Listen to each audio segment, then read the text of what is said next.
નમસ્કાર વિદ્યાર્થી મિત્રો, હું છું આપનો દોસ્ત, આપનો ફેવરેટ ટીચર વિપુલ પટેલ. સત્યમ એકેડમીમાં આપ સૌનું હાર્દિક સ્વાગત કરું છું. આજે વિદ્યાર્થી મિત્રો આપણે શીખવા જઈ રહ્યા છે સ્ટાન્ડર્ડ 10 મેથ્સ ગાલા પેપર સોલ્યુશન 1 પાર્ટ 4 વિભાગ ડી, જેની અંદર વિદ્યાર્થી મિત્રો આપણે 46 થી લઈને 53 પ્રશ્નો સુધી શીખીશું. એટલે 8 ક્વેશ્ચન્સ આવશે, જેમાંથી તમારે 5 લખવાના છે જનરલ ઓપ્શન. 5 ચોક 20, 20 માંથી 20 માર્ક્સ વિદ્યાર્થી મિત્રો તમારા રોકડા આવવા જોઈએ. તો ચલો શરૂ કરીએ વિદ્યાર્થી મિત્રો. ક્વેશ્ચન નંબર 46 થી પાયથાગોરસનો પ્રમેય લખો અને સાબિત કરો. તો સૌ પ્રથમ વિદ્યાર્થી મિત્રો આપણે પાયથાગોરસના પ્રમેયની જેને પ્રતિજ્ઞા કહીએ છીએ એ લખવાની આવશે અને પછી એને આપણે સાબિત કરવાનો. તો એ રીતે માર્ક્સનું વિભાજન થશે. એટલે 1 માર્ક્સ તમને ત્યાં પ્રમેય લખવાનો મળી જશે અને બાકી સાબિતીના. તો જરાક ધ્યાનથી એ રીતે તૈયારી કરીને લખો, બરાબર. ચલો સૌ પ્રથમ હું પાયથાગોરસનો પ્રમેય લખી દઉં.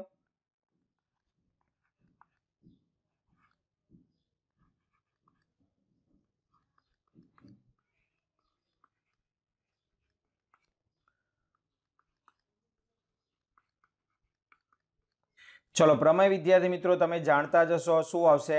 તો કાટકોણ ત્રિકોણમાં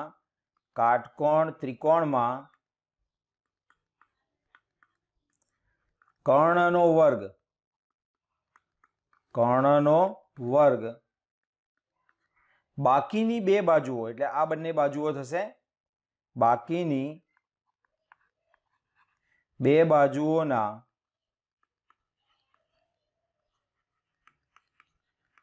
વર્ગોના સરવાળા જેટલો હોય છે.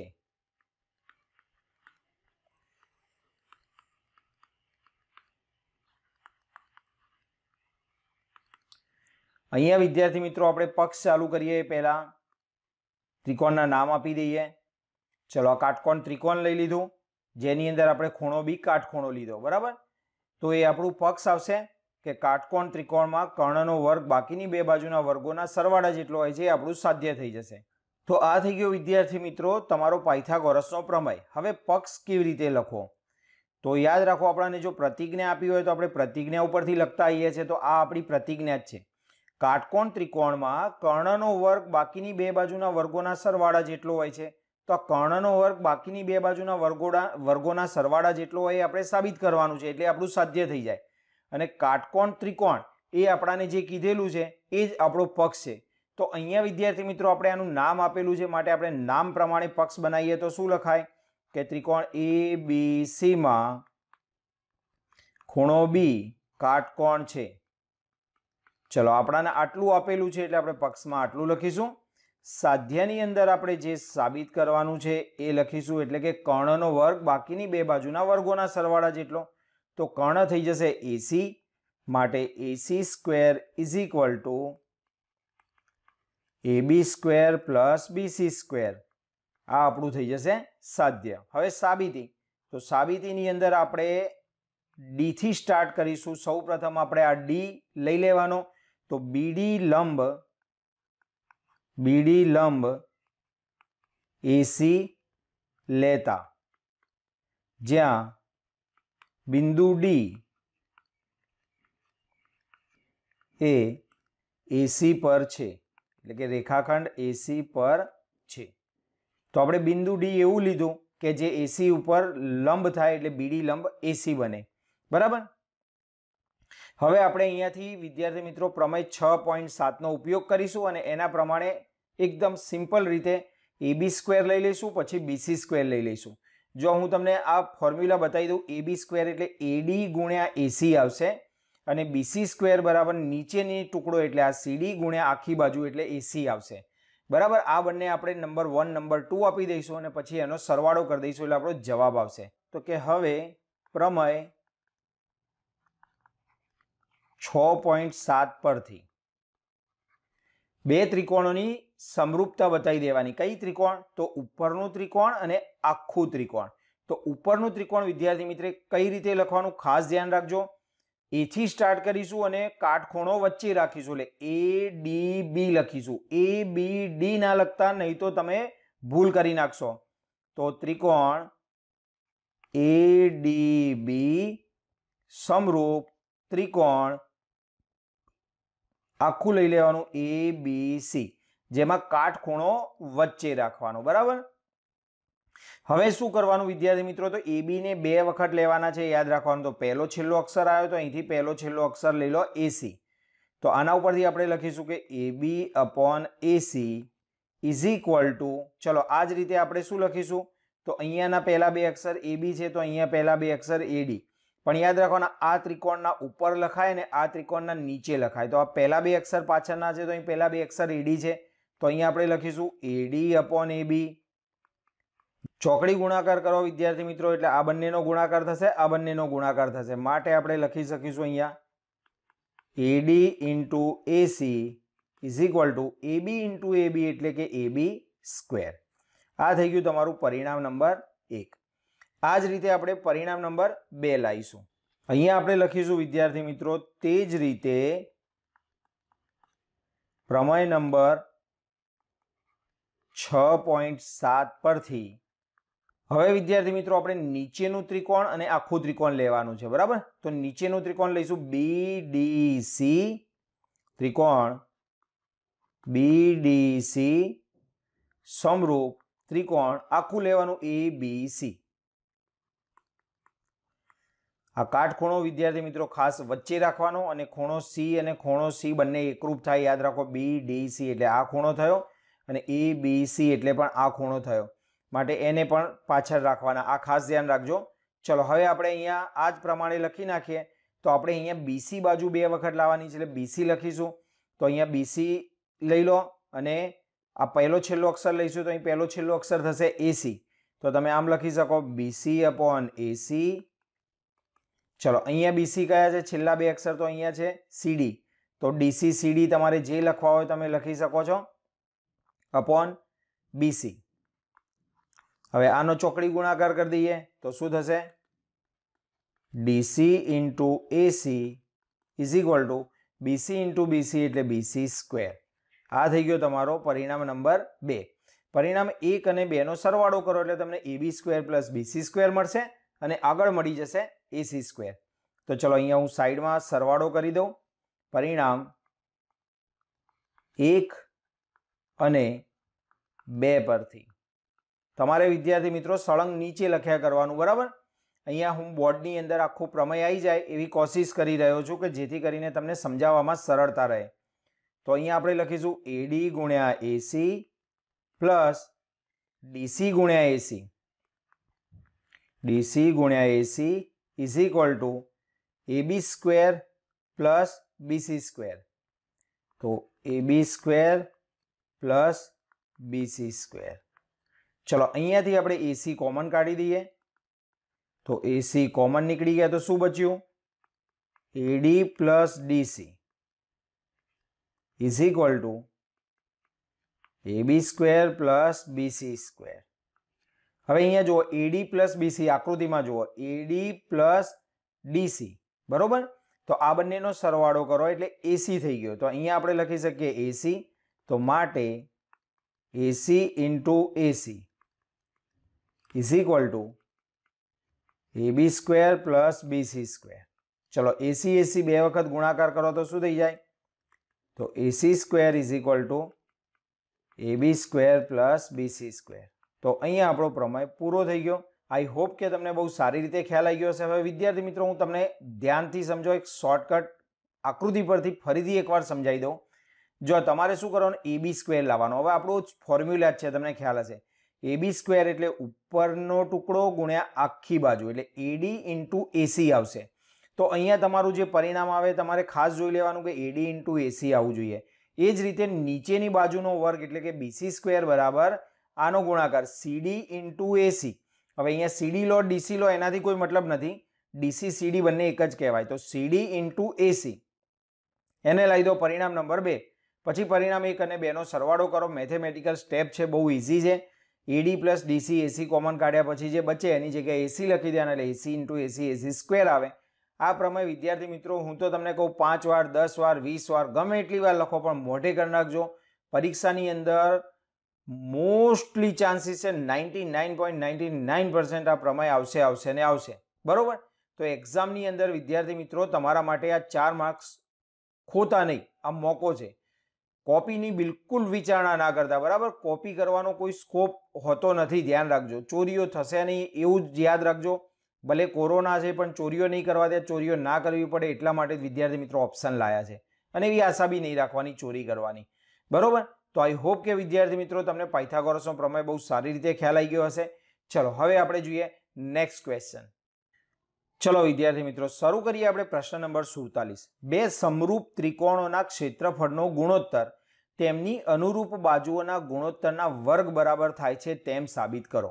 તો અહીંયા વિદ્યાર્થી મિત્રો ખાસ ધ્યાન રાખજો, બે સમરૂપ ત્રિકોણોના ક્ષેત્રફળનો ગુણોત્તર એટલે તમને અહીંયા આપેલા છે બે સમરૂપ ત્રિકોણો, આ થઈ જશે તમારો પક્ષ. હવે એમનો જે ગુણોત્તર છે એટલે એબીસી ભાગ્યા પીક્યુઆર એમ આપણે નામ આપીએ, બરોબર. ચલો હું પહેલા તમને નામ આપીને બતાવી દઉં. તો આનું નામ લખી દઈએ આપણે એબીસી, અહીંયા લખીએ આપણે પીક્યુઆર, અને અહીંયા એમના વેધ લખી દઈએ એમ અને એન, બરોબર. તો ક્ષેત્રફળોના ગુણોત્તર એટલે એબીસી ભાગ્યા પીક્યુઆર ઇઝ ઇક્વલ ટુ અનુરૂપ બાજુઓ. અનુરૂપ બાજુઓ તમને ખબર છે, જે આ એબી લઈએ તો અહીંયા પીક્યુ લેવાની, બીસી ભાગ્યા ક્યુઆર અને એસી ભાગ્યા પીઆર લેવાની. હજુ બાકી છે, ધ્યાન રાખજો. ગુણોત્તરના વર્ગ એટલે એમનો સ્ક્વેર લેવાનો, એટલે કે આ રીતે એબી સ્ક્વેર ભાગ્યા પીક્યુ સ્ક્વેર, બીસી સ્ક્વેર ભાગ્યા ક્યુઆર સ્ક્વેર, એસી સ્ક્વેર ભાગ્યા પીઆર સ્ક્વેર બરોબર થાય છે એમ સાબિત કરો, બરાબર. તો ચલો સૌ પ્રથમ વિદ્યાર્થી મિત્રો હું તમને પક્ષ કહી દઉં. તો પક્ષની અંદર આપણને શું આપેલું છે, બે ત્રિકોણો સમરૂપ છે, તો આપણે લખી દઈશું ત્રિકોણ એબીસી સમરૂપ ત્રિકોણ પીક્યુઆર છે. હવે આ સમરૂપ હોય એટલે વિદ્યાર્થી મિત્રો બાજુઓ ઓટોમેટિક સમપ્રમાણ તો હોય જ, ધ્યાન રાખજો. એબી ભાગ્યા પીક્યુ, બીસી ભાગ્યા ક્યુઆર અને એસી ભાગ્યા પીઆર આ ત્રણે ત્રણ સરખી હોય, આ તો ફાઇનલ જ છે. પરંતુ એનો ગુણોત્તર ક્ષેત્રફળના એટલે એનો ગુણોત્તર એટલે ક્ષેત્રફળનો ગુણોત્તર એ બાજુના વર્ગોના સમપ્રમાણમાં છે એવું આપણે સાબિત કરવાનું છે. ચલો સાધ્યમાં શું આવશે વિદ્યાર્થી મિત્રો, તો કે એબીસી અપોન પીક્યુઆર એટલે કે એબીસી નું ક્ષેત્રફળ ભાગ્યા પીક્યુઆર નું ક્ષેત્રફળ, અનુરૂપ બાજુઓના ગુણોત્તરના વર્ગ એટલે એબી અપોન પીક્યુ એનો વર્ગ. તો અહીંયા લખીશું આપણે એબી અપોન પીક્યુ એનો સ્ક્વેર પ્લસ એટલે કે is equal two plus means બીજી બાજુ બીસી અપોન ક્યુઆર એનો સ્ક્વેર અને ત્રીજી બાજુ એસી અપોન પીઆર એનો સ્ક્વેર આના બરાબર હોય છે. આ આપણે સાબિત કરવાનું છે. હવે વિદ્યાર્થી મિત્રો ધ્યાન રાખો, આપણે આ નામ લખી દીધા છે. આપણે શું કરવાનું છે, તો પહેલા છે ને આખું ત્રિકોણ લઈશું, એમાં વેધ બતાવી દઈશું અને એના ઉપરથી આપણે એનો ગુણોત્તર લાવીશું. પછી એક આ ત્રિકોણ લઈશું, એક આ ત્રિકોણ લઈશું, એના ઉપરથી એક બીજો ગુણોત્તર લાવીશું, એટલે મોસ્ટલી આપણા પરિણામ આવી જશે, બરાબર.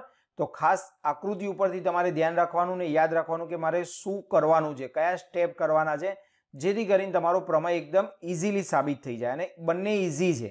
ચલો સ્ટાર્ટ કરીએ વિદ્યાર્થી મિત્રો આપણે સાબિતી. તો સાબિતીની અંદર આપણે સૌ પ્રથમ શું લઈ લઈશું, તો એ બી સી ની અંદર એમ વેધ દોરીશું અને પી ક્યુ આર માં પીએન વેધ દોરીશું. તો સૌ પ્રથમ એ લખીશું કે ત્રિકોણ એ બી સી માં વેધ એમ અને ત્રિકોણ પી ક્યુ આર માં વેધ પીએન દોરો. ચલો આ વેધ દોરાઈ જાય વિદ્યાર્થી મિત્રો એટલે આ આપણો થઈ જશે પાયો અને આ થઈ ગયો વેધ, એટલે એનું ક્ષેત્રફળનું સૂત્ર મૂકી દઈએ. તો એ બી સી નું ક્ષેત્રફળ ઇઝ ઇક્વલ ટુ 1/2 પાયો ગુણ્યા વેધ એટલે કે બીસી ગુણ્યા એમ. તે જ રીતે ચલો પીક્યુઆર બરાબર શું થશે, 1/2 પાયો એટલે ક્યુઆર ઇન્ટુ વેધ એટલે પીએન. ચલો આ બંનેનો ભાગાકાર કરી દઈએ આપણે. તો એ બી સી એટલે ગુણોત્તર લઈ લઈએ, ભાગાકાર means P Q R is equal to 1/2 BC ગુણ્યા એમ અપોન 1/2. ચલો અહીંયાથી લઈ લઈએ આપણે QR upon PN, QR into PN sorry, ચલો 1/2 ઉડી ગયા. ચલો હવે શું વધ્યું વિદ્યાર્થી મિત્રો? તો BC અને QR આને અલગ અલગ રાખીશું આપણે. શા માટે હું તમને થોડીક વાર રહીને ખ્યાલ આવશે તમને કેવી રીતે આપણે એને ઇન્ટુ AM/PN આને આપી દો વિદ્યાર્થી મિત્રો પરિણામ નંબર 1. હવે ધ્યાન રાખજો, આપણે ABC અને PQR પક્ષમાં સમરૂપ આપ્યા છે એટલે ખૂણો B એકરૂપ ખૂણો Q થાય એ આપણે સૌપ્રથમ લખી દઈએ. ત્રિકોણ ABC, જો તમે 2-3 રીતે લખી શકો છો વિદ્યાર્થી મિત્રો, એવું જરૂરી નથી કે ચોપડીમાં આપ્યો એમ જ લખાય. ત્રિકોણ ABC સમરૂપ ત્રિકોણ PQR ક્યાં આપેલું છે આપણાને? પક્ષમાં. બરાબર, આપણાને વિદ્યાર્થી મિત્રો આ પક્ષમાં આપેલું છે એટલે એના ઉપરથી શું કહી શકીએ? તો B અને Q સરખા થાય તો ખૂણો B બરાબર ખૂણો Q. હવે તમને એમ થાય કે સાહેબ આ શા માટે લીધો? તો હું તમને સમજાવું છું. આપણે આ બે ત્રિકોણ લેવાની વાત થઈ હતી, બરાબર? તો આ બંને ત્રિકોણ લઈશું એટલે આપણે આ ખૂણો એકરૂપ છે પક્ષ પરથી કહી શકીએ, અને આ ખૂણા વેધ હોવાના કારણે 90 અંશના છે એટલે ખુખ્ખુ પ્રમેય પ્રમાણે આ સંગતતા સમરૂપતા થઈ જશે અને એના ઉપરથી આપણું એક પરિણામ આવશે. બરાબર, ચલો વિદ્યાર્થી મિત્રો હવે હું આકૃતિ પણ સાઈડમાં રાખું છું જેથી કરીને ખ્યાલ આવે, કારણ કે આપણે આકૃતિ ઉપરથી જ તૈયાર કરવાનો હોય છે પ્રમેય. બરાબર, તો આપણે ABC અને PQR આખું ત્રિકોણ લીધું, જેમાં ખૂણો B અને ખૂણો Q એકરૂપ થાય એટલે કે સરખા થાય એ બતાવી દીધો. હવે આપણે આ ત્રિકોણ લઈશું, તો આપણે લઈશું હવે ત્રિકોણ ABM અને ત્રિકોણ PQN માં. ચલો હવે ABC લો કે ABM લો, બરાબર, એમાં ખૂણો B તો એનો એ જ રહે, માટે આપણે લખી દઈશું ખૂણો B = ખૂણો Q છે. આ ઉપરથી લીધું વિદ્યાર્થી મિત્રો, બરાબર, B બરાબર Q. હવે આપણે M અને N સરખા થાય આપણે જાણીએ છીએ એટલે આપણે અહીંયા લખી દો ખૂણો M = ખૂણો N, કૌંસમાં લખી દઈશું 90 અંશના છે માટે, બરાબર, કાટકોણ છે એટલે. તો ખુખ્ખુ પ્રમેય પ્રમાણે શું થયું બોલો? ખુખ્ખુ પ્રમેય મુજબ ત્રિકોણ ABM સમરૂપ ત્રિકોણ PQN છે. ચલો ખુખ્ખુ પ્રમેય પ્રમાણે આ સંગતતા સમરૂપતા થઈ ગઈ. હવે આ સંગતતા સમરૂપતા થઈ ગઈ વિદ્યાર્થી મિત્રો, એટલે આપણે અહીંયા શું કરીશું? જો આ લઈ દઈશું AB/PQ અને અહીંયાથી જે આપણે નંબર 1 હતો AM/PN એ લાવીશું, કારણ કે એ બંને સરખા થાય એવું બતાવવાનું છે આપણે. AM/PN જો આવી ગયો કે નહીં? તો માટે શું લખીશું બોલો? AB/PQ એટલે અહીંયાથી પહેલા બે અક્ષર લેવાના, અહીંયાથી પહેલા બે અક્ષર, અને AM/PN. ચલો AM/PN આપણે અહીંયા લીધા હતા એટલે આપણે એની જગ્યાએ AB/PQ લખવાના છે વિદ્યાર્થી મિત્રો. અને આ જે BC/QR છે એ પણ પક્ષમાં આપણે આ ત્રણેય બાજુઓ સરખી થાય કારણ કે સમરૂપ છે એટલે BC/QR ની જગ્યાએ પણ આપણે લખવાના છે AB/PQ. માટે AB/PQ બે વાર આવશે એટલે AB²/PQ² થઈ જશે અને એના ઉપરથી આપણો પ્રમેય સાબિત થઈ જશે.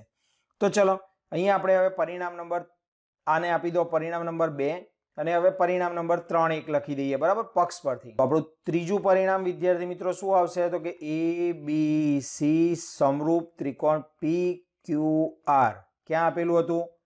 પક્ષમાં. તો આના ઉપરથી આપણે શું કહી શકીએ વિદ્યાર્થી મિત્રો? તો કે AB/PQ. ધ્યાન રાખજો, બરાબર, જો ત્રણેય ખૂણા સરખા હોય ને ત્રણેય બાજુઓના માપ સમપ્રમાણ હોય એવું આપણે જાણીએ છીએ. AB/PQ પછી BC/QR = પહેલો છેલ્લો અક્ષર લેવાનો એટલે AC/PR.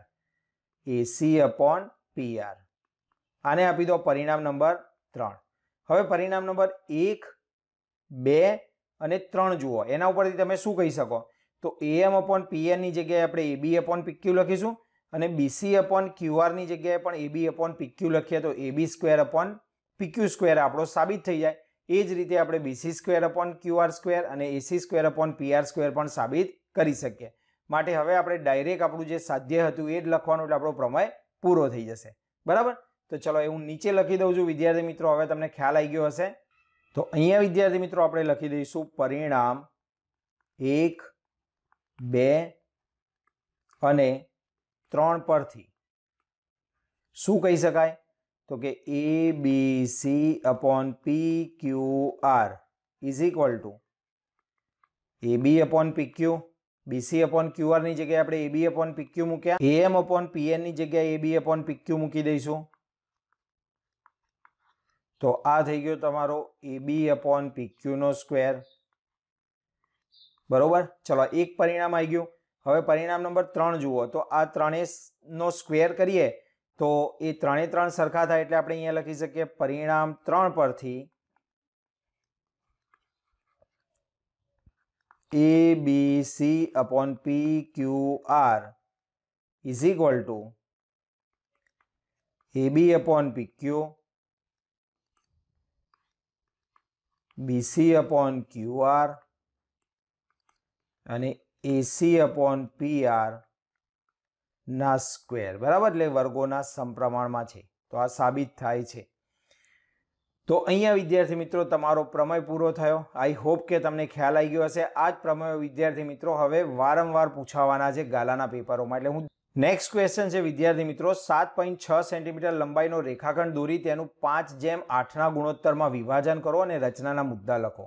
તો હું અહીંયા તમને લઈ જાઉં છું એ રચના ઉપર જે તમે ઓલરેડી આપણા સ્વાધ્યાયની અંદર શીખીને આવ્યા છો. તો કઈ રચના છે આ? તો ચેપ્ટર 11 એક્સરસાઇઝ 11.1 એનો એક્ઝામ્પલ નંબર 1 એટલે કે દાખલા નંબર 1 છે. તો ચલો શરૂ કરીએ વિદ્યાર્થી મિત્રો રચના નંબર 1. સૌપ્રથમ વિદ્યાર્થી મિત્રો આપણે 7.6 સેન્ટીમીટરનો એક રેખાખંડ દોરી દઈશું. ચલો અહીંયા આપણે એક ફૂટપટ્ટી મૂકી દઈએ. બરાબર, અને 7.6 સેન્ટીમીટરનો એક રેખાખંડ દોરી દઈએ. તો જો એક આપણું માપ અહીંયા આવશે અને એક આપણું માપ આવશે અહીંયા 7.5 અને એક આ 6. બરાબર, અહીંયા તમારે આ રેખાખંડ દોરી દેવાનો. આ થઈ ગયો 7.6 સેન્ટીમીટરનો રેખાખંડ. હવે આપણે આને ફૂટપટ્ટીને જરાક હટાવી દઈશું. ત્યારબાદ શું કરવાનું વિદ્યાર્થી મિત્રો, હવે આપણે અહીંયા પરિકરની મદદથી બે ખૂણા દોરીશું, એક આ બાજુ અને એક આ બાજુ. આ બંને ખૂણાઓ એકરૂપ થવા જોઈએ. યાદ રાખજો, બંનેનું માપ સરખું હોવું જોઈએ. તો કેવી રીતે તમે દોરશો? તો તમને હું સજેસ્ટ કરીશ કે તમારે 60નો ખૂણો દોરી દેવાનો. તો ચલો પરિકરથી આપણે 60નો ખૂણો દોરી દઈએ.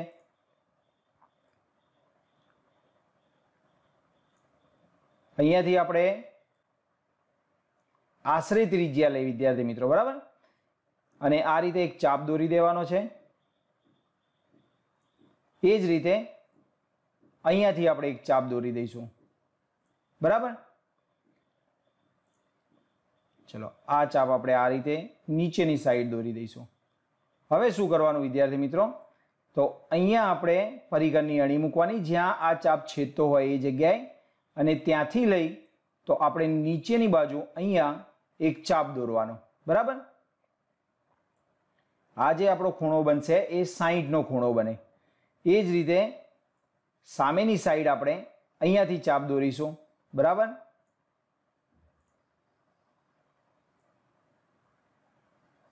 અહીંયા તમારે પરિકરની અણી મૂકી દેવાની અને અહીંયા તમારે આ 60નો ખૂણાની રચના થઈ ગઈ.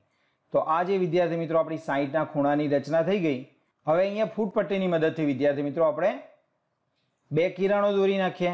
બરાબર, જો વિદ્યાર્થી મિત્રો તમે મારી ફૂટપટ્ટીમાં બી જોઈ શકો છો, અહીંયા જે 60 નંબર છે એ 60નો ખૂણો દર્શાવે છે. બરાબર, ચલો અહીંયાથી આપણે આ 60ના ખૂણાની રચના કરી દીધી. આ જ રીતે આપણે રચના કરી દઈશું વિદ્યાર્થી મિત્રો નીચેની સાઈડ. હવે ફૂટપટ્ટીનું કામ આપણું પૂરું થઈ ગયું. ફૂટપટ્ટીને આપણે જરાક હટાવી દઈએ. હવે પરિકરની મદદથી વિદ્યાર્થી મિત્રો આપણે ભાગ પાડવાના છે. કેટલા ભાગ પાડવાના? તો 5/8. ઉપરની બાજુ આપણે 5 ભાગ કરીશું અને નીચેની બાજુ વિદ્યાર્થી મિત્રો 8 ભાગ કરીશું. ચલો આને જરાક આપણે માપ નાનું કરી દઈએ જેથી કરીને 5 ભાગ આરામથી ઉપર આવી જશે. ચલો આ ભાગ નંબર 1 થઈ ગયો. આ જ રીતે વિદ્યાર્થી મિત્રો હું 5 ભાગ કરી દઉં છું. કેવી રીતે કરવાનો તમે ગઈ રચનામાં પણ શીખી ગયા છો. જ્યાં છેદે ત્યાંથી તમારે બીજો ભાગ આ રીતે પાડી દેવાનો. બરાબર, ચલો બીજો ભાગ થઈ ગયો. પછી આપણે અહીંયા મૂકીશું અણી અને હવે આપણે આ ત્રીજો ભાગ. બરાબર, આ આપણો ચોથો ભાગ.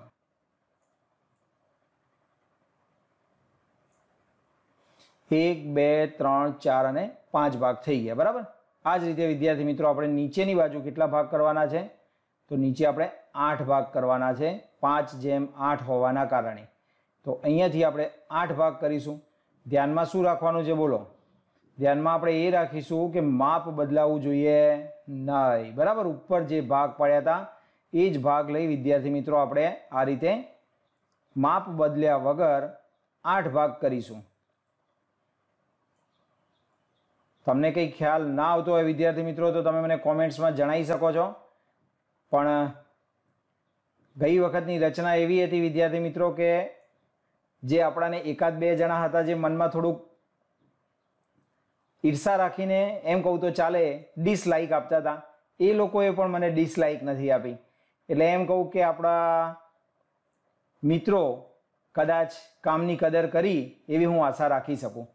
તો 1 2 3 4 5 અને 6 ભાગ થયા. ચલો આગળ આપણે બીજા ભાગ જોઈ લઈએ વિદ્યાર્થી મિત્રો. તો અહીંયા વિદ્યાર્થી મિત્રો આપણે આપણા ભાગ પૂરા કરી દીધા. બરાબર, આપણે એમનું શું કરી દઈએ? નામ આપી દઈએ. ચલો, જેથી કરીને તમને રચના બનાવો ત્યારે ખ્યાલ આવે. તો આ રેખાખંડનું નામ છે AB. અહીંયા જે મેં ભાગ પાડ્યા એ 5 ભાગના નામ આપી દઈશું આપણે. A1 A2 A3 A4 અને A5.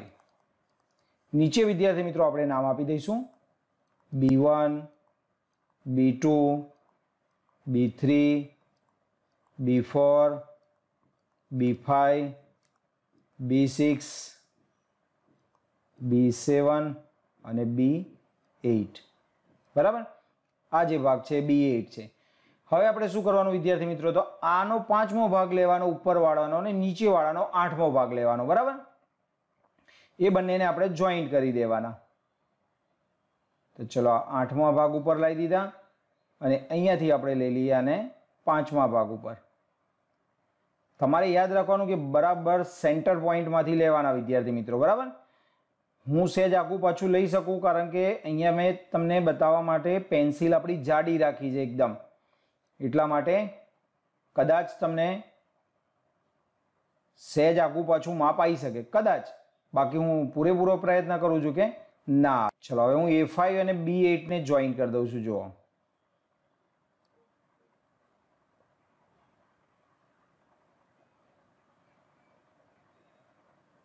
ચલો A5 અને B8 જોઈન્ટ થઈ ગયા. ચલો વિદ્યાર્થી મિત્રો, હવે તમે A5 અને B8 જોઈન્ટ કરી દીધા. હવે આપણે આ જે AB રેખાખંડ હતા એના 2 ભાગ પડી ગયા 5/8. પરંતુ અહીં આપણે નામ આપી દઈએ ખાલી C. તો આ જે AC/CB છે 5/8 આવ્યો. હવે આપણને છેલ્લો ક્વેશ્ચન કીધું તો બંને ભાગ માપો. તો આપણે અહીંયાથી લઈને અહીંયા સુધીનો ભાગ માપવાનો છે. તો આ ભાગ છે વિદ્યાર્થી મિત્રો 3 અહીંયા છે. બરાબર, અને આ એના કરતાં 1 મિલીમીટર ઓછો એટલે કે 2.9.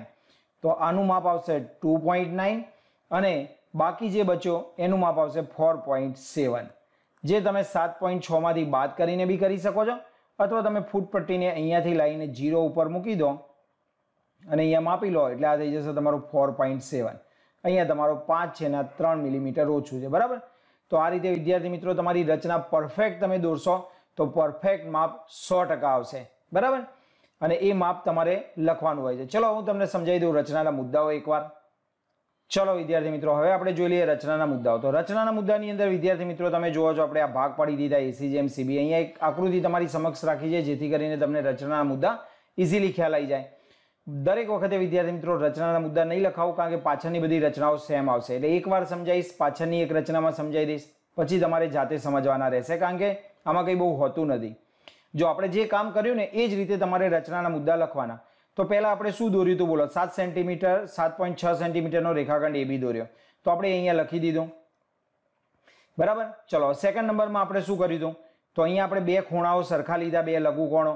તો આપણે એ લખીશું કે AB ના વિરુદ્ધ અર્ધતલમાં. બસ તમારે ખાલી આ શબ્દો શીખવાના છે. આને અર્ધતલ કહેવાય, ઉપરનું અને નીચેનું. વિરુદ્ધ અર્ધતલ એટલે એક ઉપરનું અને એક નીચેનું, માટે વિરુદ્ધ અર્ધતલ શબ્દ વાપરીશું. X અને Y હોય એ રીતે લઘુકોણ ખૂણો XAB. બરાબર, અહીંયાથી આપણે XAB બનાવ્યો અને ABY બનાવ્યો. બરાબર, એ બંને ખૂણા બનાવ્યા. એ બંને ખૂણા મેં તમને કેટલા લેવાના કીધા? 60 ના. બાકી તમે નાનો પણ લઈ અને 30 અડધો પણ લઈ શકો છો. ત્યારબાદ કિરણ AX ને અનુકૂળ ત્રિજ્યા લઈ. આપણે ત્રિજ્યા બદલતા નથી. હવે મેં અહીંયા ઘણા બધા ભાગ લીધા છે વિદ્યાર્થી મિત્રો. એટલે હું A1 A2 A1, A1, A2, A2, A3, A3, A4, A4, A5, બરાબર. આપણે 5 સુધી લેવાના છે. તો આ બધા મુદ્દાઓ હું તમને ચેકી નાખું છું આપણી રચના પ્રમાણે, બરાબર. થાય તેવા બિંદુઓ A5 સુધીના સ્થાન નક્કી કરો. બાકીના જો આગળ પાછળ લખ્યા નથી, એટલે આટલું વિદ્યાર્થી મિત્રો તમારે વધારાની રચના છે દોરેલી, એટલા માટે તમને સમજાવવા માટે કે આપણે જેટલું દોરીએ એટલું જ લખવાનું. એ જ રીતે કિરણ BY પર આપણે કેટલા દોરવાના? 8 સુધી. તો B7, B8 થાય ત્યાં સુધી દોરવાના, તેવા બિંદુ આપણે B8 સુધી લઈશું. ત્યારબાદ આપણે A5 અને B8 ને જોઈન્ટ કરી દીધા.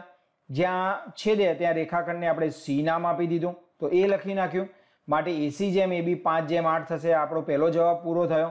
બીજો જવાબ આપણે બંને ભાગના માપ કીધા હતા, તો 2.9 અને 4.7 સેન્ટીમીટર આપણા પરફેક્ટ માપ આવી ગયા હતા વિદ્યાર્થી મિત્રો. એ લખી નાખ્યું. અહીંયા વાર્તા આપણી પૂરી થઈ ગઈ.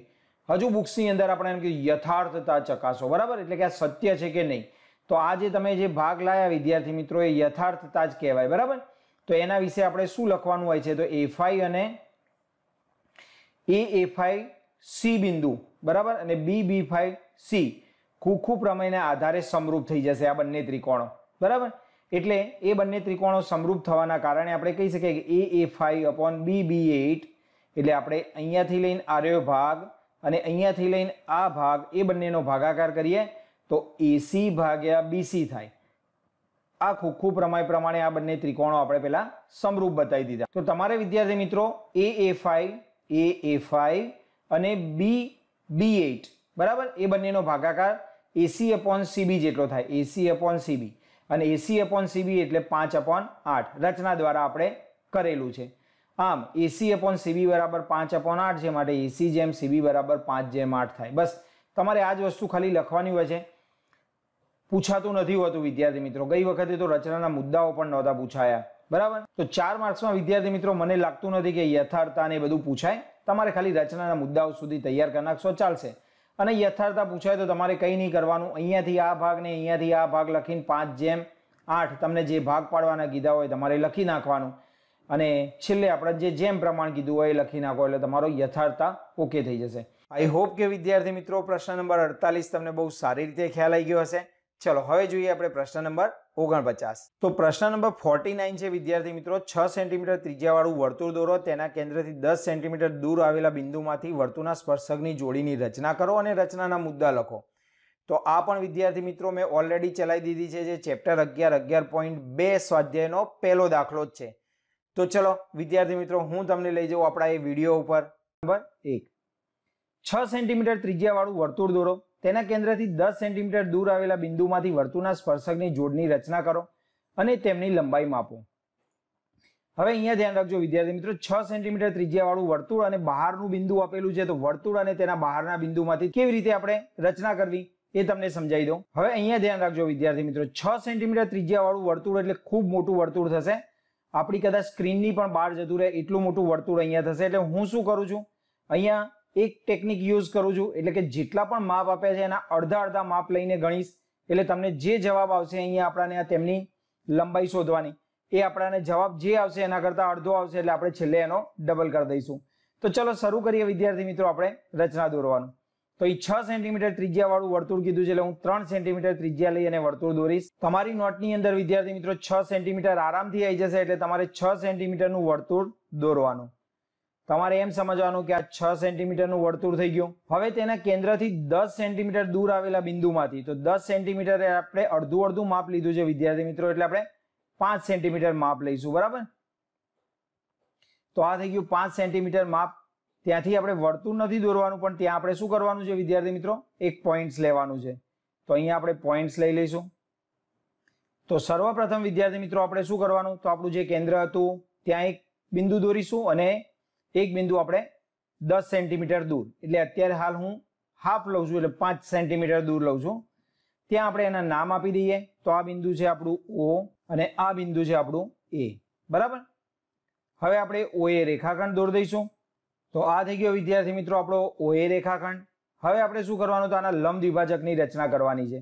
તો લંબ દ્વિભાજકની રચના કેવી રીતે કરાય વિદ્યાર્થી મિત્રો, તો પૂરું માપ લઈ લો તમે, યા અડધા કરતા વધારે માપ લઈ ઉપર નીચે ચાપ દોરીશું, બરાબર. આપણે તો આ રીતે આપણે ઉપર નીચે ચાપ દોરી દઈએ સર્વપ્રથમ.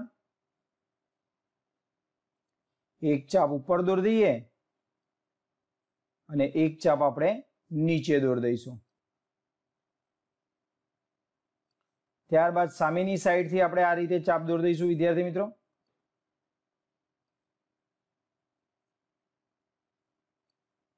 આ જ રીતે આપણે નીચેની સાઈડ ચાપ દોરી દઈશું.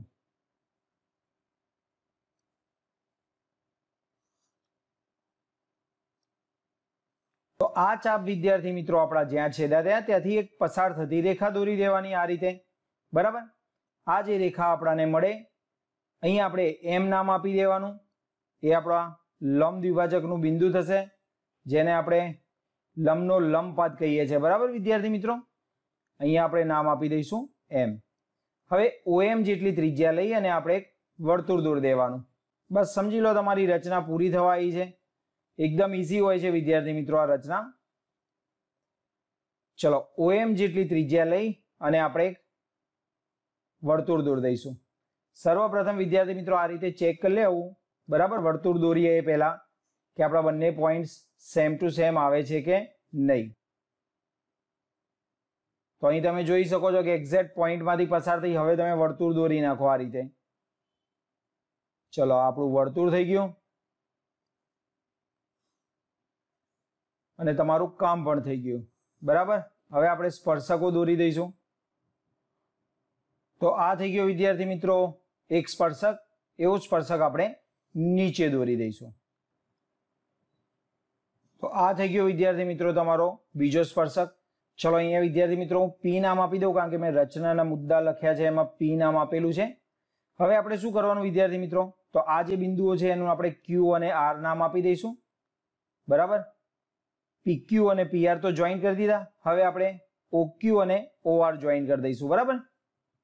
તો આ થઈ ગયો તમારો OQ રેખાખંડ.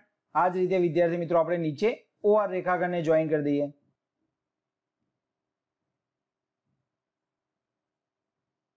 તો આ થઈ ગયો વિદ્યાર્થી મિત્રો રેખાખંડ OR.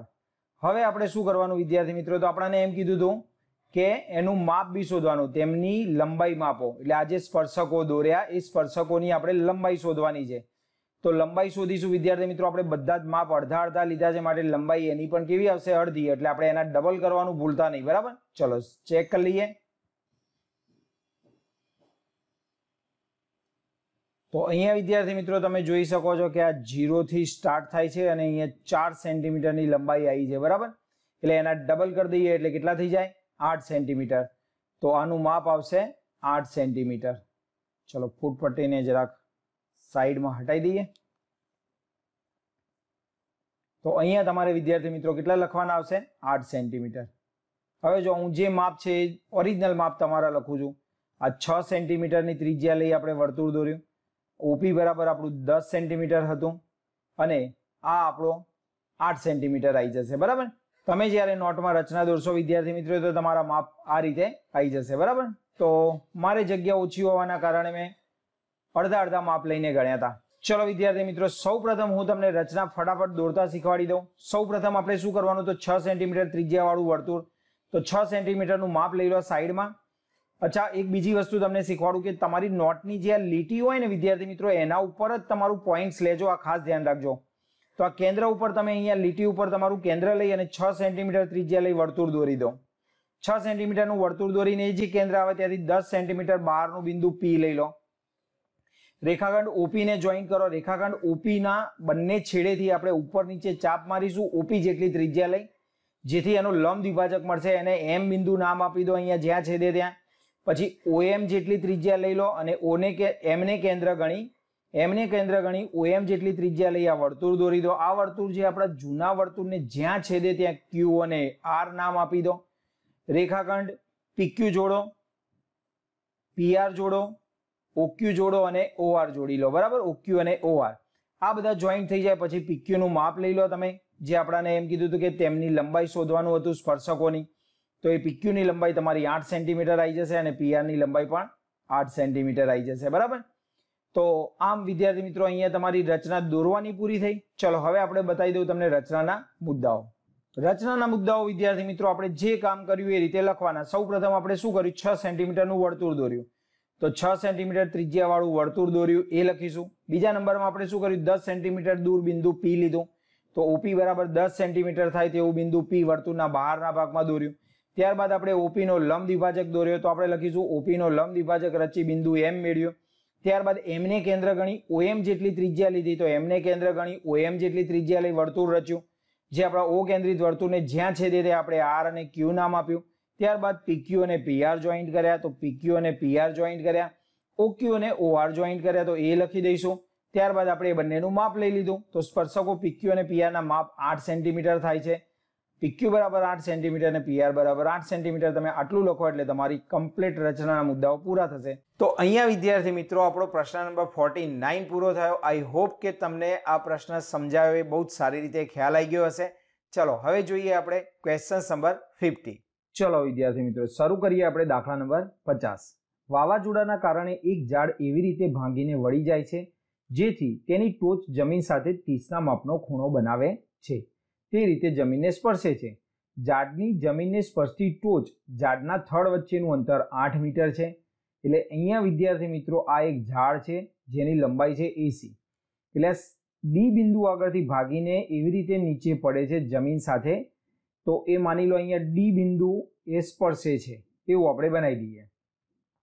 તો અહીંયા તમારો જે AB હતો અને BC આ બેનો સરવાળો કરો એટલે ઝાડ આવી જાય. હવે આ જે BC છે એ જ વિદ્યાર્થી મિત્રો આ ઝાડ નીચે પડે એટલે એ BD બની જાય, તો BC અને BD બે સરખા થાય. તો બસ આ જ વસ્તુ શરૂઆતમાં આપણે પહેલા લખવાની, પછી દાખલો ગણવાનો શરૂઆત કરવાની. તો આપણે અહીંયા લખી દઈશું વિદ્યાર્થી મિત્રો, ધારો કે ઝાડની ઊંચાઈ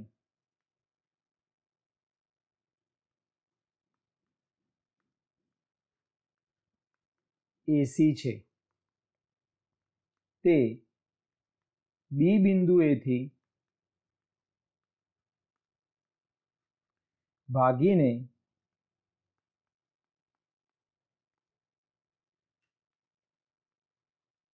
જમીન પરના બિંદુ D આગળ સ્પર્શે છે.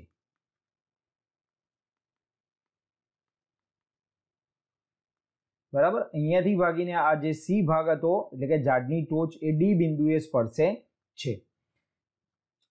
હવે આપણાને જે આપેલું છે એ લખી દઈશું. બરાબર, તેની સાથે 30નો ખૂણો બનાવે છે એ લખવાની જરૂર નથી. જમીનને સ્પર્શતી ટોચ અને ઝાડના થડ વચ્ચે 8 મીટરનું અંતર છે, તો અહીંયા આપણે લખી દઈશું 8. તો અહીં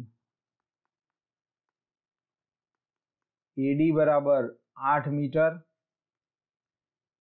ઝાડની ઊંચાઈ AC થશે. ઝાડની ઊંચાઈ AC is equal two AB વત્તા BC થશે. AB પ્લસ BC તથા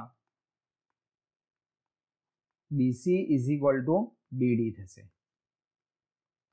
ચલો આ આપણે પ્રાથમિક માહિતી વિદ્યાર્થી મિત્રો લખી નાખી. હવે આપણે શોધવાનું કઈ રીતે તો જોઈ લો. અહીંયા 30નો ખૂણો લઈએ તો આ સામેની બાજુ ભાગ્યા પાસેની બાજુ થાય એટલે અહીંયા આપણે tan 30 લઈ લઈશું. તો ત્રિકોણ ABD માં tan 30 ઇઝ ઇક્વલ ટુ સામેની બાજુ એટલે કે AB ભાગ્યા પાસેની બાજુ એટલે કે AD. tan 30 ની કિંમત કેટલી થાય વિદ્યાર્થી મિત્રો? તો 1/√3. AB આપણે શોધવાનો છે અને AD ની કિંમત આપણને આપેલી છે 8. તો 8 ઉપર ગુણાકારમાં જતા રહ્યા તો આપણને AB મળી જશે. તો AB ઇઝ ઇક્વલ ટુ 8/√3. ચલો આપણને AB મળી ગયા. હવે વિદ્યાર્થી મિત્રો આપણે લાવી દઈશું BC એટલે કે BD શોધીશું એટલે BC મળી જશે. તો ત્રિકોણ ABD માં cos 30 લઈ લઈશું એટલે આવશે પાસેની બાજુ ભાગ્યા કર્ણ. તો cos 30 ઇઝ ઇક્વલ ટુ પાસેની બાજુ AD અપોન કર્ણ એટલે BD. ચલો cos 30 ની કિંમત મૂકી દો, √3/2. AD એટલે 8 અને BD શોધવાના છે. ચોકડી ગુણાકાર કરી દઈએ વિદ્યાર્થી મિત્રો. તો √3 × BD ઇઝ ઇક્વલ ટુ 8 દુ 16. ચલો √3 ભાગાકારમાં જતા રહ્યા તો BD is equal two 16/√3 is equal two, ચલો BD અને BC બે સરખા છે તો તમે ઇઝ ઇક્વલ ટુ BC લખી શકો. હવે આ બંનેનો આપણે સરવાળો કરી દઈએ, AB વત્તા BC એટલે આપણને ઝાડની ઊંચાઈ AC મળી જશે. માટે ઝાડની ઊંચાઈ AC is equal two AB plus BC. આ BC આપણે લઈ દીધા, BD નો માપ શોધીને બંનેની કિંમત લખી દો, 8/√3 અહીંયા 16/√3. ચલો √3 સેમ છે, છેદ એટલે લસામાં ફક્ત ઉપરના પદોનો સરવાળો થશે, નીચે √3. તો આ થઈ ગયા તમારા 24/√3. હવે છેદ ઉડાડીશું વિદ્યાર્થી મિત્રો, બરાબર? તો 24 એટલે 8 તરી 24 સેવાય વિદ્યાર્થી મિત્રો, અને 3 ની જગ્યાએ આપણે √3 ગુણ્યા √3 લખવાના, જેથી કરીને આપણે નીચેનો √3 ઉડી જાય. તો √3 ગયા તો શું બચ્યું બોલો? 8√3 મીટર. માટે છેલ્લે આપણે જવાબ લખી દઈશું, ઝાડની ઊંચાઈ AC બરાબર 8√3 મીટર છે. તો અહીંયા વિદ્યાર્થી મિત્રો આપણો દાખલા નંબર 50 પૂરો થયો. આઈ હોપ કે તમને ખ્યાલ આવી ગયો હશે. ચલો હવે જોઈએ આપણે દાખલા નંબર 51. દાખલા નંબર 51 વિદ્યાર્થી મિત્રો ધ્યાન રાખો, એક અર્ધગોલક ઉપર એક પોલો નળાકાર બેસાડેલો હોય તેવું એક પાત્ર છે. ચેપ્ટર નંબર 12 અને ચેપ્ટર નંબર 13 બંને એકદમ સહેલા છે વિદ્યાર્થી મિત્રો, ધ્યાન રાખજો. અર્ધગોલકનો વ્યાસ 14 સેન્ટીમીટર છે અને પાત્રની કુલ ઊંચાઈ 13 સેન્ટીમીટર છે. પાત્રની કુલ ઊંચાઈ એટલે અહીંયાથી લઈને આપણાને છેક નીચે સુધી આપણાને 13 આપેલી છે, અહીંયા સુધી, બરાબર? વ્યાસ 14 સેન્ટીમીટર આપ્યો એટલે ત્રિજ્યા કેટલી થઈ જાય વિદ્યાર્થી મિત્રો? 7 થઈ જશે. એટલે આ પણ ત્રિજ્યા થશે, એ પણ થશે તમારી 7. તો આ ત્રિજ્યા બાદ કરી દઈશું એટલે આપણને નળાકારની ઊંચાઈ મળી જશે. સૌ પ્રથમ આપણે આકૃતિ દોરી અને સમજવા કોશિશ કરવાની અને ત્યારબાદ જ આ દાખલા ગણવાના વિદ્યાર્થી મિત્રો, બરાબર? આ ખાસ ધ્યાન રાખજો. તો પાત્રની અંદરની સપાટીનું પૃષ્ઠફળ શોધો. હવે અંદરની સપાટીનું શોધો યા આ બહારની સપાટીનું શોધો, બંને સેમ મળશે. તો સૌ પ્રથમ હું ત્રિજ્યા શોધવા તમને સજેશન આપું છું કે સૌ પ્રથમ ત્રિજ્યા શોધી નાખો. તો ત્રિજ્યા ઇઝ ઇક્વલ ટુ વ્યાસ ભાગ્યા 2. તો 14/2 એટલે કેટલા થઈ જશે? 7. તો આ નળાકારની પણ ત્રિજ્યા થઈ ગઈ અને નીચે અર્ધગોળો છે એની પણ ત્રિજ્યા થઈ ગઈ. હવે નળાકારની ઊંચાઈ શોધી નાખીએ. નળાકારની ઊંચાઈ ઇઝ ઇક્વલ ટુ કુલ ઊંચાઈ માઇનસ જે નીચેનો અર્ધગોળો છે, બરાબર, એ ગોળાની ત્રિજ્યા. આગળ આપણે લખી દઈશું વિદ્યાર્થી મિત્રો અર્ધગોળાની ત્રિજ્યા, બરાબર? ચલો કુલ ઊંચાઈ છે 13 માઇનસ અર્ધગોળાની ઊંચાઈ છે 7. 13 માંથી 7 જતા રહ્યા તો કેટલા બચ્યા? 6 સેન્ટીમીટર. તો હવે વિદ્યાર્થી મિત્રો આપણા જોડે પ્રાઇમરી આપણે જે વસ્તુની જરૂર છે H, R બધું જ આવી ગયું છે. તો હવે આપણે પૃષ્ઠફળ શોધીશું. તો આપેલ પદાર્થનું પૃષ્ઠફળ ઇઝ ઇક્વલ ટુ નળાકારની વક્ર સપાટી, બરાબર? અંદરની વક્ર સપાટી છે તો આપણે અંદરનું એવો શબ્દ લખવો હોય તો લખવાનો, અંદરની સપાટીનું ક્ષેત્રફળ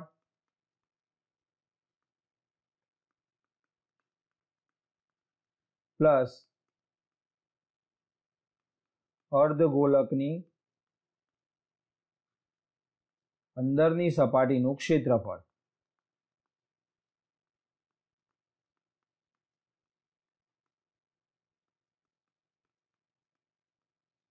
ચલો હવે બંનેનું વિદ્યાર્થી મિત્રો આપણે સૂત્ર લખી નાખીએ. 2πrh પ્લસ અર્ધગોલકની અંદરની સપાટી. હવે અંદરની કહો કે બહારની કહો, બંનેનું સેમ ટુ સેમ થાય વિદ્યાર્થી મિત્રો. 2πr². 2πr તમે કોમન કાઢી નાખો તો ગણતરી થોડી નાની થઈ જશે. તો શું બચ્યું અહીંયા? H plus R. હવે આપણે કિંમતો લખી નાખીએ તો 2 ઇન્ટુ 22/7 ઇન્ટુ R એટલે 7H 6 પ્લસ 7. બરાબર. ચલો અહીંયાથી 7 7 ઉડી ગયા. આ બધાનો ગુણાકાર એમના એમ 6 ને 7 13 પહેલા હું એમના એમ રાખું છું, અહીંયા ગુણાકાર કરતો નથી. બરાબર. 6 + 7 એટલે 13. હવે શું કરવાનું વિદ્યાર્થી મિત્રો, જુઓ 22 ના 2 ભાગ કરી દેવાના, 2 ગુણ્યા 11 એટલે 13 દુ 26, 26 ને આનો બગડો એક લઈ લીધો, 26 દુ 52, 52 ગુણ્યા 11 તો 52 ગુણ્યા 11 એ શોર્ટકટ વાળી મેથડ આપણાને કામ આવી જાય. તો અહીંયા આપણે લખીશું 2, આ બંનેનો સરવાળો 7 અને 5 એમના એમ, તો 572 સેન્ટીમીટર સ્ક્વેર આપણો જવાબ આવી જશે. તો આ ગુણાકાર એકદમ તમને ઈઝી પડે વિદ્યાર્થી મિત્રો. બરાબર, સેન્ટીમીટર સ્ક્વેર. તો આ થઈ ગયો આપણો આન્સર. તો આઈ હોપ કે પ્રશ્ન નંબર 51 બહુ સારી રીતે તમને ખ્યાલ આવી ગયો હશે. ચલો હવે જોઈએ આપણે પ્રશ્ન નંબર 52. ચલો વિદ્યાર્થી મિત્રો શરૂ કરીએ આપણે દાખલા નંબર 52. તો વર્ગ અંતરાલ અને વિદ્યાર્થીની સંખ્યા આપણાને આપી છે. તો સૌ પ્રથમ આપણે વર્ગ અંતરાલ અને વિદ્યાર્થીની સંખ્યા લખી દેવાની. એમાં આપણે સૌ પ્રથમ xi નું ખાનું બનાવવાનું મધ્યક માટે ધ્યાન રાખો. તો આને મધ્ય કિંમત કહેવાય. આ બંનેનો સરવાળો ભાગ્યા 2 કરી દેવાના. તો 25 ને 10 35 ભાગ્યા 2 એટલે 17.5 આવ્યા. હવે તમારે h કેવી રીતે શોધવાનો, તો કોઈ પણ વર્ગ લઈ લેવાનો તમારે, કારણ કે 10મા ધોરણની અંદર આ ફિક્સ જ છે. તો તમારો h ઇઝ ઇક્વલ ટુ આ બંનેની બાદબાકી જેટલો થશે એટલે કે 15 થશે. તમે આ રીતે લખી પણ શકો છો. આમાં 15 15 પ્લસ કરતા જાઓ અને નીચે તમારી બધી જ મધ્ય કિંમતો લખતા જાઓ. ચલો એમાં આપણે 15 ઉમેરીશું તો 32.5 થશે. એમાં 15 ઉમેરો તો 47.5 થાય. એમાં 15 ઉમેરો એટલે 62.5. એમાં 15 ઉમેરો એટલે 77.5 થશે. અને એમાં 15 ઉમેરો એટલે 92.5 થશે. બરાબર. ચલો આ આવી જાય એટલે જે મોટામાં મોટી આવૃત્તિ હોય એની સામે તમારે અવલોકન એ ધારી લેવાનું આ જોઈએ. હવે આપણે UI નું ખાનું બનાવવાનું. તો UI is equal two xi minus a એટલે આપણો ધારેલો મધ્યક કહેવાય ને અપોન h. આ ફક્ત લખવા ખાતર લખવાનું હોય છે, બાકી ફિક્સ જ હોય છે. આ તમે જે a ધારો એની સામે 0 મૂકી દો, ઉપર -1 -2 નીચે 1 2 3. બરાબર. આ કિંમતો અહીંયા તમે લખો એટલે આ જ પરિણામ તમને મળે. જે તમે a ધાર્યો હોય એની સામે 0 મૂકવાનો, ઉપર -1 -2 મળે, નીચે 1 2 3 મળે. હવે તમારે શું કરવાનું, તો fi અને ui નો ગુણાકાર કરી દેવાનો. તો fi અને ui નો ગુણાકાર કરો એટલે 2 દુ 4 માઇનસ આવશે, 3 એકા 3 માઇનસ, 7 ગુણ્યા 0 એટલે 0, 6 એકા 6, 6 દુ 12 અને 6 તરી 18. ચલો હવે વિદ્યાર્થી મિત્રો આપણે સરવાળા કરી દઈએ. તો જો 18 ને 12 એટલે 30, 30 ને 6 36, 36 માંથી 7 ગયા એટલે 29. આ તમારો સિગ્મા fi ui આવ્યો. સિગ્મા fi ની વિદ્યાર્થી મિત્રો આપણે જરૂર પડશે. તો 3 ને 2 5 7 12 6 18 ને 6 24 ને 6 30. તો અહીંયા આપણે ટોટલ મારી દઈશું 30. આ આપણો સિગ્મા fi થશે.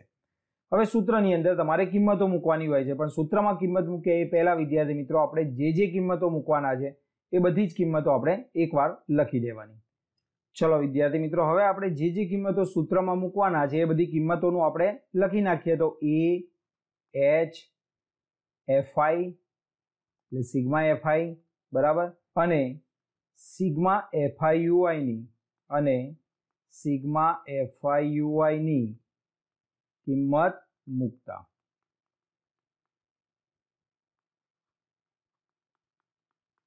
ચલો સૂત્ર લખી નાખીએ વિદ્યાર્થી મિત્રો. તો x બાર બરાબર a plus sigma fi ui upon sigma fi into h.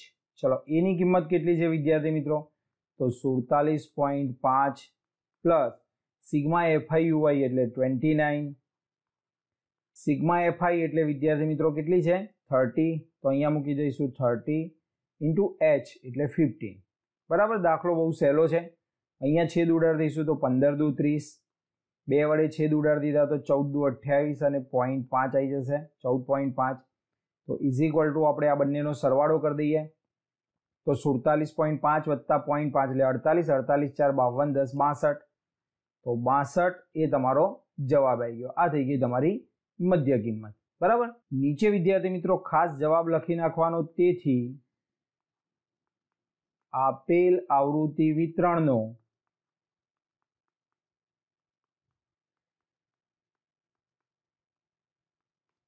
મધ્યક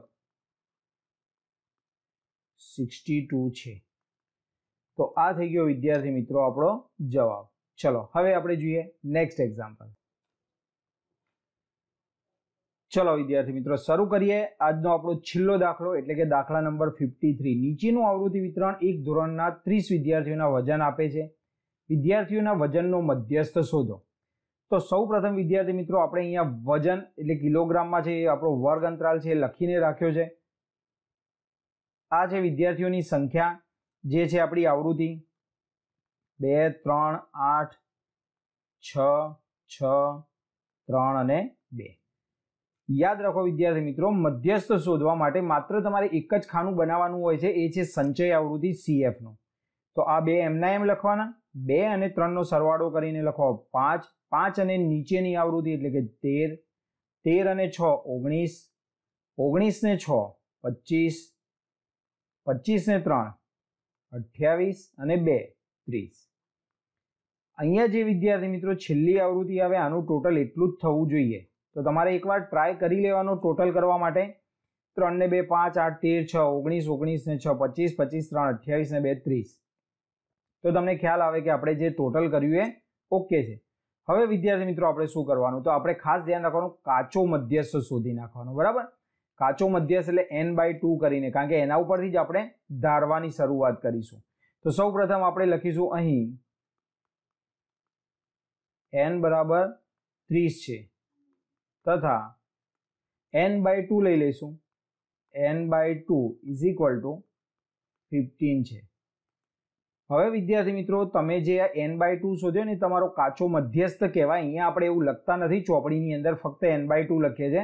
હવે આ જે 15 આયા એ તમારે જોવાનું કે કયા ખાનામાં આવે છે, CF ના ખાનામાં જોવાનું। તો અહીંયા આવે છે, તો આ જે 15મું અવલોકન આવ્યું એ આપણે અહીંયા લખી દેવાનું કે 15મું અવલોકન એ વર્ગ, ચલો આ કયો વર્ગ છે, 55 થી 60, 55 થી 60 માં સમાય છે માટે મધ્યસ્થ વર્ગ 55 થી 60 છે। તો આ બની ગયો તમારો મધ્યસ્થ વર્ગ। હવે તમારે આ મધ્યસ્થ વર્ગ બની જાય વિદ્યાર્થી મિત્રો એટલે આ તમારો થઈ જશે L એની અધાસીમાં, આ થઈ જશે તમારો F અને આની ઉપર જે આવશે એ થશે તમારો CF। આ બધું તમારે નીચે લખી દેવાનું। તો સૌપ્રથમ આપણે એ લખી દઈશું। તો અહીં L ઇઝ ઇક્વલ ટુ મધ્યસ્થ વર્ગની અધાસીમાં 55, તમારે અહીંયા લખવું હોય તો લખવાનું, નહીં લખો તો પણ વાંધો નહીં। ચલો F ઇઝ ઇક્વલ ટુ કેટલા છે 6, એટલે મધ્યસ્થ વર્ગની સામેની આવૃત્તિ અને CF લખીશું આપણે। તો સંચય આવૃત્તિની એટલે કે આવૃત્તિ જે છે એના ઉપરના વર્ગની સંચય આવૃત્તિ એટલે કે 13। બાકી વિદ્યાર્થી મિત્રો આપણે જે જરૂર પડે એ જરૂર પડશે એક h ની। બરાબર, m is equal two L plus n/2 minus CF upon F into h। તો h આપણો કેટલો થશે, તો કોઈ પણ બે વર્ગની અધસીમાઓની બાદબાકી કરતા હોય તો 55 માંથી 50 જાય એટલે કેટલા આવશે 5। તો આપણો h પણ થઈ ગયો। બસ હવે તમારે સૂત્રમાં માત્ર કિંમતો મૂકવાની એટલે તમારો જવાબ આવી જશે। ચલો શરૂઆત કરીએ આપણે ગણતરીની માટે। m is equal two L plus n/2 minus CF upon F into h। ચલો L કેટલો છે વિદ્યાર્થી મિત્રો, તો જે 55, તો અહીંયા આપણે લખીશું 55। n/2 એટલે કે આપણે જે ભાગાકાર કર્યો તો 30/2 એટલે ડાયરેક્ટ 15 લખી દેશો તો પણ ચાલશે। CF 13, F 6 અને h આવ્યો આપણો 5। બસ અહીંયા તમારે શું કરવાનું છે, સોલ્યુશન આપી દેવાનું છે। 15 માંથી 13 ગયા એટલે 2, 5 દૂ 10 થઈ જશે, 10/6, છેદ ઉડાડ દો 2 તરી અને અહીંયા 2 પંચા, 5 ને 3 વડે ભાગ્ય વિદ્યાર્થી મિત્રો એટલે 1.67 આવશે, 1.67. આ યાદ જ રહી જાય. 5 ને 3 વડે તમે ભાગો એટલે 3 એકા 3 બચ્યા 2. હવે ધ્યાન રાખજો, 2 બચે ને એટલે વિદ્યાર્થી મિત્રો 6 6 6 ચાલ્યા કરે, અને 1 વચ્ચે તો 3 3 3 ચાલ્યા કરે પોઈન્ટ પછી, એટલે 6 6 ચાલે એટલે ત્રીજો 6 આવે છે, કહીને આગળ આપણે 1 વધારી દઈએ એટલે 67 થઈ જાય. બરાબર. ચલો આનું ટોટલ વિદ્યાર્થી મિત્રો કેટલું આવશે? તો 56.67. પૂર્ણાંક સંખ્યામાં પૂર્ણાંક સંખ્યા ઉમેરાય, યાદ રાખજો. આ 55 છે, આમાં 1 ઉમેરાયો એટલે 56.67 થઈ ગયા.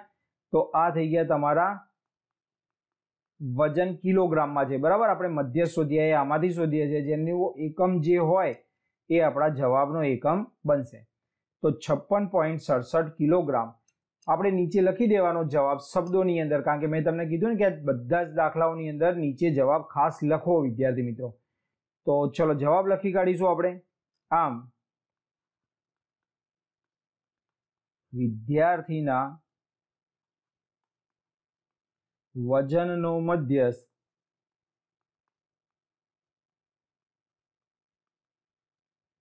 56.67 કિલોગ્રામ છે. તો અહીંયા વિદ્યાર્થી મિત્રો દાખલા નંબર 53 ની સાથે આજનો મારો વિડીયો હું પૂરો કરું છું. આઈ હોપ કે તમને આજે સમજાવેલા બધા જ એક્ઝામ્પલો સારી રીતે ખ્યાલ આવી ગયા હશે. આની સાથે વિદ્યાર્થી મિત્રો આપણું પ્રશ્નપત્ર નંબર 1 પણ પૂરું થાય છે.